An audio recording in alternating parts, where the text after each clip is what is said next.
Ada Ibu Nur Hayati Subakat, owner, founders dari PT Paragon dan juga Wardah Group, yang memulai dari 2 orang karyawan menjadi 12.000, bertekad tidak ada PHK karena apapun, masuk karena COVID, dan sudah mengeluarkan lebih dari 50 miliar untuk membantu dimanapun masyarakat terdampak COVID.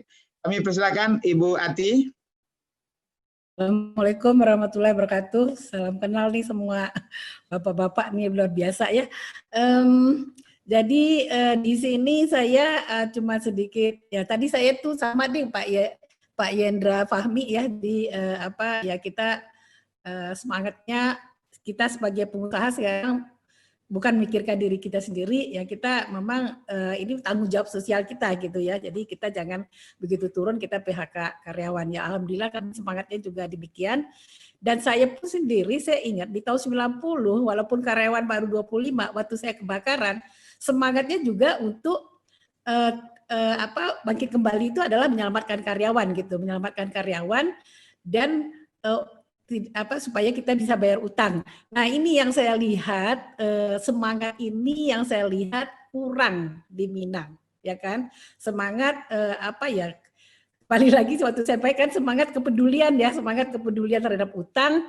Jadi seperti saya tadi kaget juga ya, ternyata UKM itu semua punya utang gitu ya. Dan mereka merasa kalau udah punya utang, kalau udah ini nggak akan bayar itu. Saya yakin itu nggak akan bayar nantinya. Jadi ya itu yang saya nggak tahu caranya bagaimana merubah mindset UKM ini kalau dia itu peduli terhadap utang, jadi peduli terhadap orang lain, itu yang mungkin yang kita harus sebetulnya kan memang ada rencana ya seperti Pak Doni, Pak Iman Gusman bilang kita bikin sekolah entrepreneur ya. Kalau saya lebih ke sekolah, rencananya itu sudah saya sampaikan ke Pak Fasli Jalal, saya sudah punya rencana. Ya ini sebetulnya bulan Maret kita sudah ketemu sebelum kerjasama, kemudian sebetulnya sih udah harus langsung dibangun ya, udah ada desainnya. Saya akan bikin sekolah. Tapi saya sebetulnya sekolah entrepreneur yang saya buat, saya lebih ke merubah mindsetnya UKM. Jadi bukan bagaimana cara berjualan ya, tapi merubah sikap dulu gitu. Bagaimana kita ya, saya akan menginginkan juga 5 karakter itu ya, ketuhanan, kepedulian, kerendahan hati. 3 ini yang saya lihat di Minang itu sekarang kurang lagi UKM itu gitu ya. Nah, ya seperti yang saya Pak Doni bilang, sebetulnya saya tahun lalu tuh punya tertarik, saya bilang sama anak-anak, saya pingin karena perusahaan ini udah dijalani anak-anak, sisa-sisa hidup saya ini saya ingin memberi sesuatu untuk orang Minang, untuk pelatihan gitu ya. Bukan hanya pelatihan, pendampingan sebetulnya. Nah, saya udah ketemu sama Pak Wali Kota Payakumbuh. Saya coba deh kita inikan peternakan gitu. Cobalah dicarikan saya orang yang dipercaya. Saya akan coba dampingi. Sampai saat ini beliau belum bisa menyebutkan orangnya. Jadi seperti itu memang kondisinya. Jadi kenapa orang Minang yang dirantau tidak bisa ini kan karena belum menemukan gitu ya, menemukan siapa yang menjalankan di Sumbar. Kan harus ada orang kepercayaan di Sumbar menjalankan ide-ide kita, ya kita taruh modal dan kita dampingi. Sampai saat ini saya belum temukan. Nah, tapi ini saya lagi coba juga ini dengan saudagar Minang Raya ya. Karena kita dapat info, memang masalahnya di Minang ini sekarang UKM itu kan karena kecil-kecil, rumah-rumah ya kayak misalnya Pasar Bukit Tinggi, Irasi Kapau gitu kan, itu udah pada tutup.